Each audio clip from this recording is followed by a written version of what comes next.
సహకార సంఘ ఎన్నికల్లో కాంగ్రెస్ పార్టీ అవకతవకలకు పాల్పడుతుందని వైఎస్సార్ కాంగ్రెస్ పార్టీ గవర్నర్ కు ఫిర్యాదు చేసింది. కాంగ్రెస్ అధికారాన్ని అడ్డుపెట్టుకుని సహకార వ్యవస్థను ఖూనీ చేస్తుందని పార్టీ గవర్నర్ కు చేసిన ఫిర్యాదులో పేర్కొంది. ఈ సంఘటనపై తగిన చర్యలు తీసుకుంటామని గవర్నర్ హామీ ఇచ్చినట్లు వైఎస్సార్సీపీ ఎమ్మెల్యే బాలినేని శ్రీనివాసరెడ్డి తెలిపారు. అఫీషియల్స్ అడ్డం పెట్టుకుని ఓటర్ లిస్టు గానీ వేరే పార్టీకి ఇవ్వకుండా అడ్డం పెట్టుకుని చేస్తుందని చెప్పి మేము రిప్రజెంట్ చేయడం జరిగింది. మరి ఓటర్ లిస్టు చూస్తే గతంలో 39 లక్షల ఓటర్లు ఉంటే ఈ టైంలో 11 లక్షల ఓటర్లు నమోదైనాయి కొత్తగా.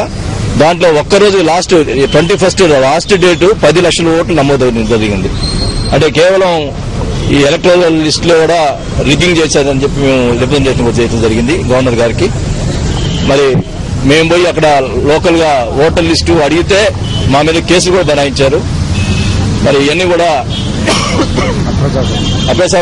ప్రజాస్వామ్యం లేకుండా చాలా అన్యాయంగా చేస్తున్న ఉద్దేశంతో మేము గవర్నర్ గారికి అడగడం జరిగింది. ఆయన కూడా చాలా ఆశ్చర్యపోయారు. ఇంత అక్రమాలు జరుగుతాయని చెప్పి ఆయన కోఆపరేటివ్ లిస్ట్ గారు పిలిపించి మాట్లాడతారని చెప్పి ఆయన చెప్పడం జరిగింది.